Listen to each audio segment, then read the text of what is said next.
Right. Hey guys, AniCrunch here, and we're back with Hannibal, episode 10. Yeah, so we're nearly, actually, to be fair, we're nearly end of season 2 already. Jesus Christ.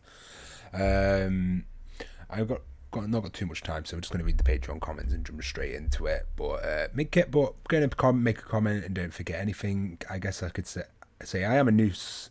No, I have subbed before, but time and money back, and I'm now catching up. All right, fair enough. Thank you. I've been appreciating all your comments, man. I always like it when I get. I've been appreciating the comments. I really like it when I get when people comment on Patreon. It's like it just gives me a nice little because I don't obviously do it live with YouTube anymore. I just like the bounce back between the comments and reading. I always like how much effort people put in the comments. And again, yeah, I always enjoy detailed comments. So thank you for.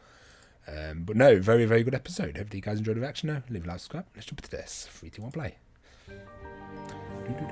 Yeah, like I say, I enjoy reading the Patreon comments. It just gives me, I don't know, I like to bounce off and hear what you guys think. I always find it very interesting when you guys always comment as well. So yeah, I'm always appreciate people who regularly comment. It's nice. And anyone who just obviously just supports Patreon anyway, likes the videos and watches videos, you're the reason I do this anyway. It's also nice to bounce back with people. Previously on Hannibal.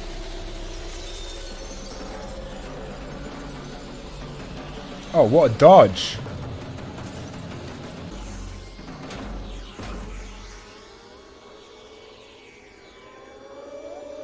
That must be hard as hell.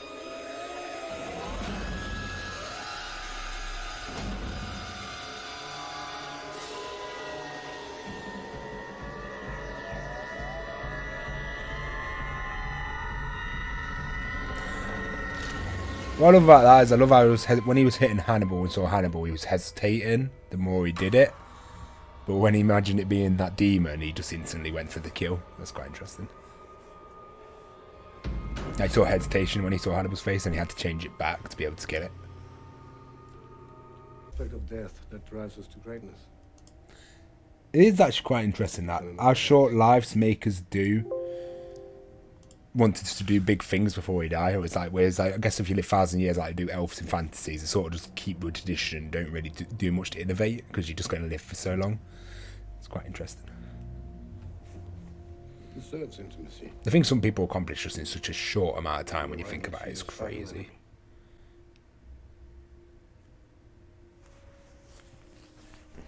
I couldn't imagine punching someone so hard your knuckles rip. Makes you forget how easy your hot body can be rare. You'll want to retreat. As long as he's washing his hands and not his feet, we don't want the Judas Jesus thing going on. Stay with me. Where else? I think that's how it went.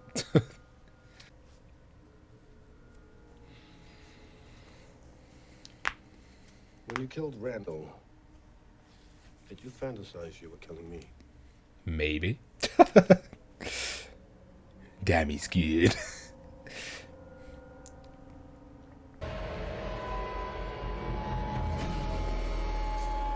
They will do that. That's mad.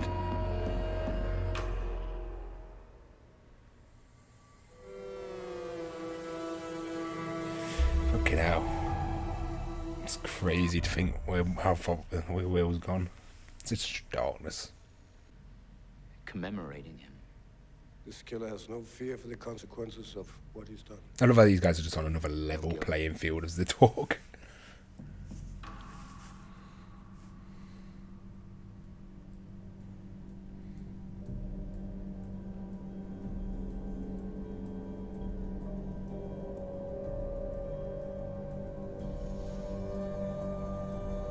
I love how Jack works with the two biggest problems in his crime criminals now. Oh, was it Will? You neglected to say allegedly. No, I didn't. Hannibal Lecter is your psychiatrist again. What's up with that? What's wrong about him? What's Not up with that? story.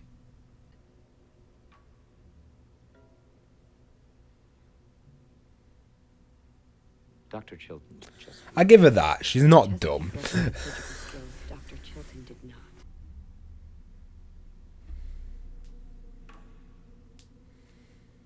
She does her research. Fucking hell. My story with the Chesapeake Ripper already has has an ending, Freddie. No, it's only just begun. Doesn't. Go come back. Do you really think Dr. Chilton killed Abigail Hobbs? Neither will I. I love how I do is always that one eye where it just looks like he's that you can see the sorrow. In hatred, you must be present to calculate your actions. Allow yourself to hate. Love's such a complex thing in it. It's just like Do you think Mason will just give you what you want? mad what people do for love or what people will take.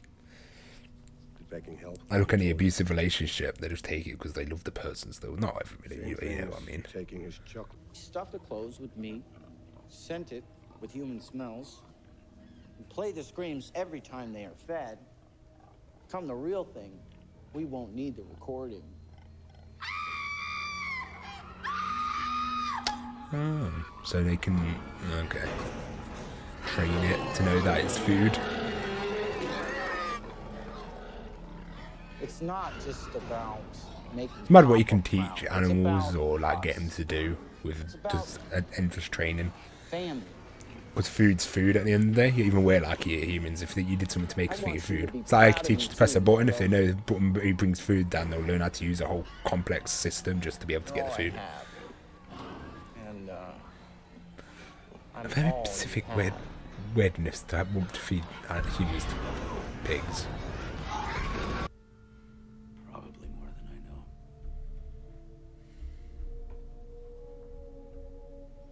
Imagine having these intellectual conversations every day. I'd just be like, my mind would just blow up.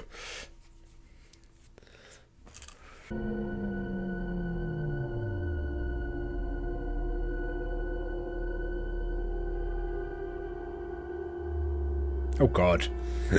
Deep fake 1000.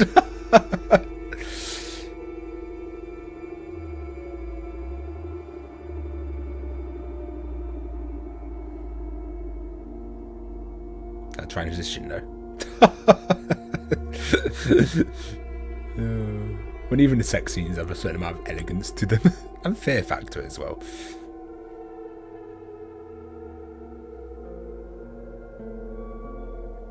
I love how Abigail's sort of been replaced by Bloom, just not in obviously not the same type of relationship, but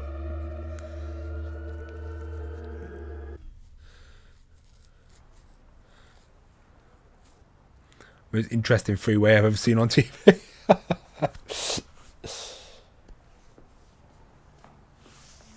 I've always admired teachers molding impressionable young minds. But usually they're- Bloom's reaction to seeing her. Ugh. No one knows you know it all, Freddie is dead. Will understands that Hannibal Lecter can help him. Maybe what Will understands is if you can't beat Hannibal Lecter, join him. Suicide Squad style.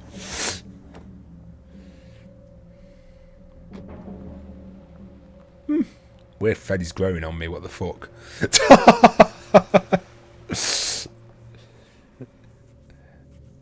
See, I don't mind it, 'cause she's not dumb. She can have moments of annoyance, especially in the first scene.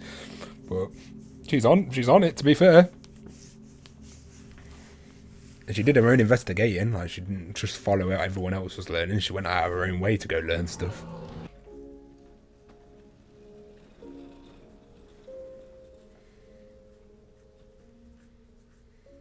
God, this is the most interesting dinner party. Suckling pig. That much pig for 3 people, Jesus. Stand by something as malleable as the truth. Freddie has no boundaries. Someone with no boundaries is a psychopath. Or a journalist. I love that line. Better the devil you know.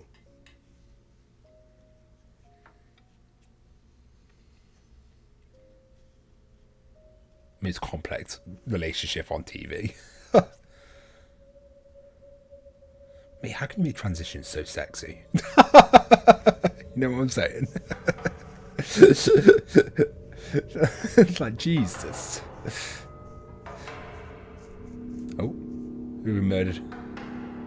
Or who we murdering?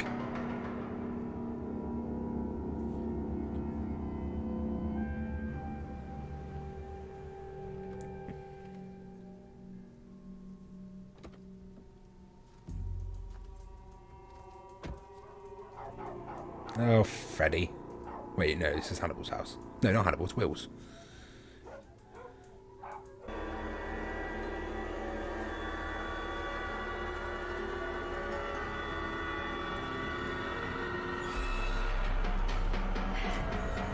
Oh. Oh, is that it? No, don't end there. No. No. Oh, thank God. I was just looking at the time. It's like 43 minutes, but I forget to talk for a bit.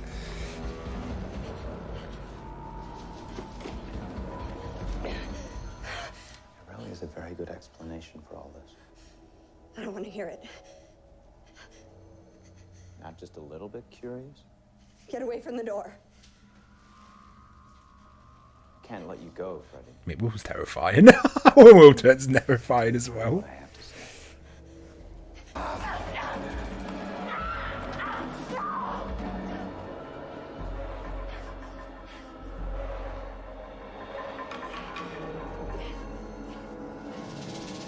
At least she's like actually calling someone. Oh, Hannibal's in the car.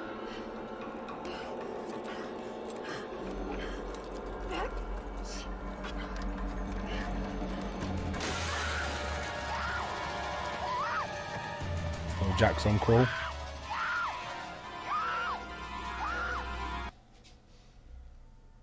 Pork wraps. She was a slim and delicate pig. I'll make you lomo saltado.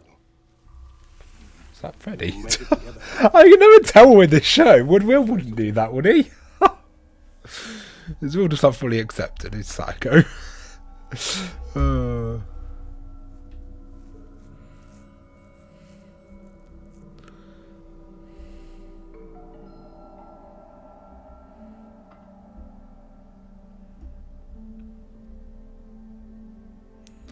The fact he didn't get rid of the jaw surprises me.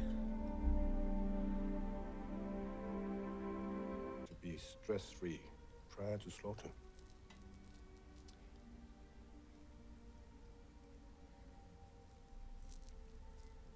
This animal tastes frightened. Fucking hell, Will. What's frightened taste like? It's acidic. How can you have a palate that accurate? What the fuck? Bitter. It's long pig.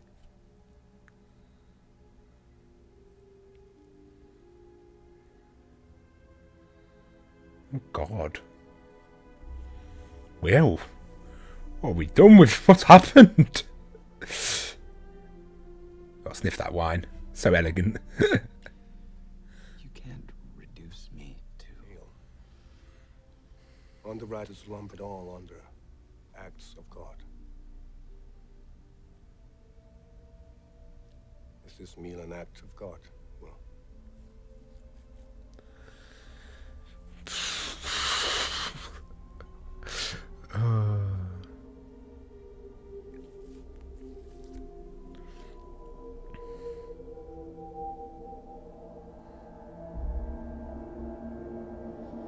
Why is Will like now equally as scary?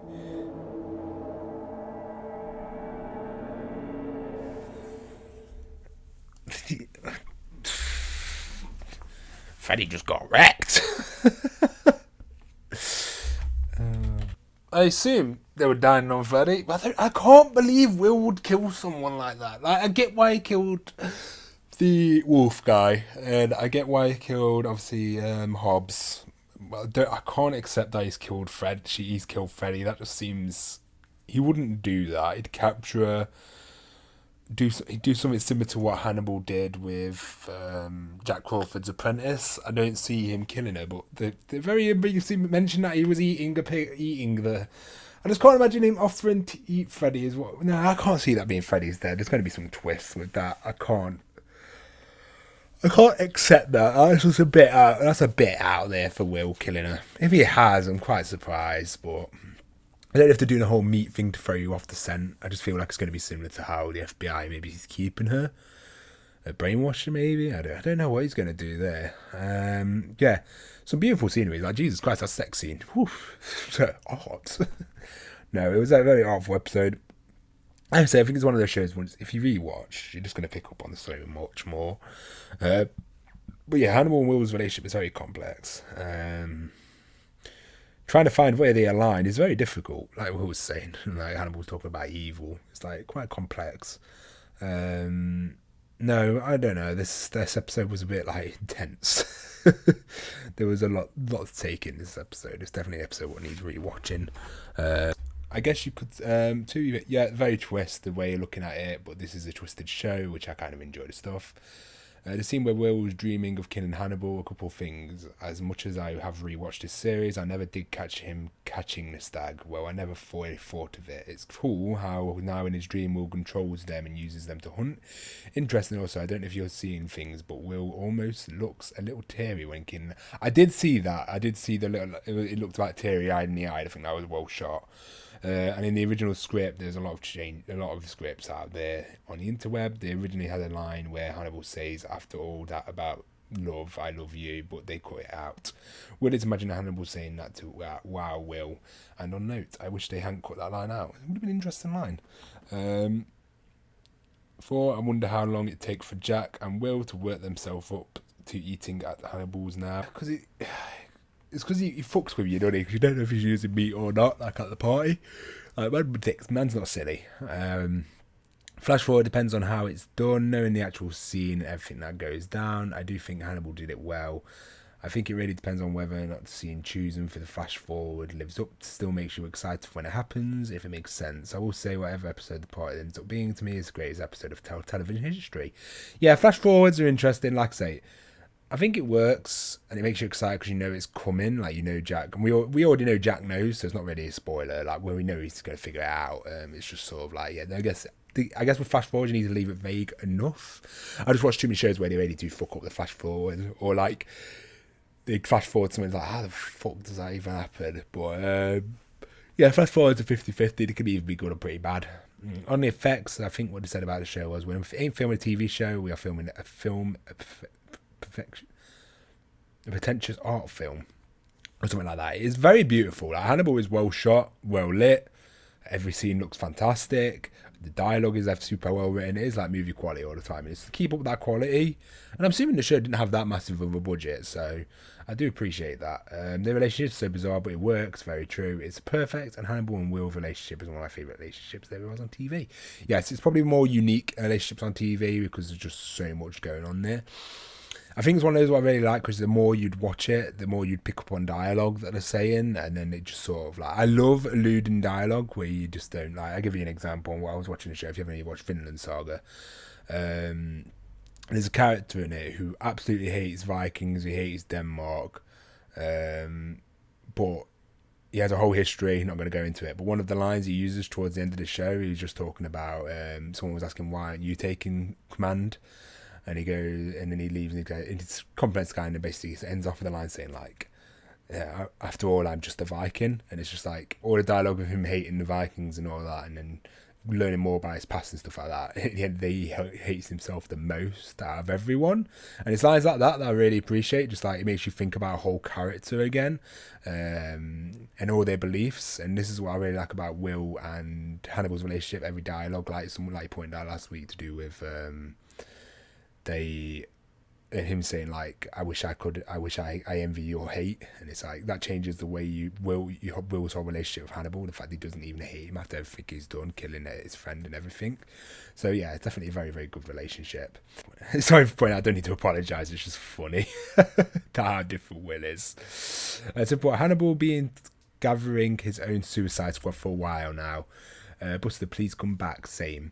I wish the doctor just came back. I'm glad the dog was okay. I'm not sure I understood this episode correctly. Has Will really changed this much, or is it a trick of Hannibal? I mean, Will was always weird, but he was so innocent despite being to a picture of these horrible crimes. He was so scared that he actually done the crime he was convicted of, but he's suddenly okay with becoming a murderer. It doesn't make sense to me. It annoys me a bit.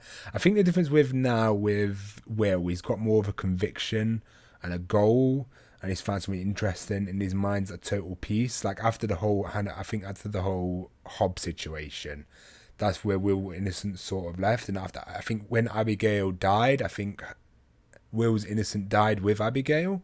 Like, he pretty much locked, because obviously he had the infection as well, but he locked so much onto Abigail, all his guilt in that lot, and he was using Abigail as his way to repent and make up for the things he did. And then when she died, I feel like it just shut him off from that part. So that's how I look at it anyway. So it's interesting on that regard. I still think this show is top tier, but this episode annoyed me. Though I agree that it was a nice build up to the Even Stevens. It was a nice build up for Even Stevens. But yeah, that's how I sort of look at it for Will. I think like, yeah, he all his innocence in that lot died when Abby died, and then just being trapped. Obviously, I can understand why he was scared in prison, because he was still working out what was real and what was not. And when he finally realised something what was real and what really happened, I think like he's just laser focused, and he has to be, because like, yeah, and that in that time of his life as well was like, if he doubted himself, like that would have broke him. And it's a good thing he didn't doubt himself, because he was right not to, as he didn't do anything wrong. But no, very, very good episode. Hopefully you guys enjoyed the reaction. Now leave a like, subscribe. Let's jump into this 3, 2, 1 play. But yeah, I do have to get on to our next video.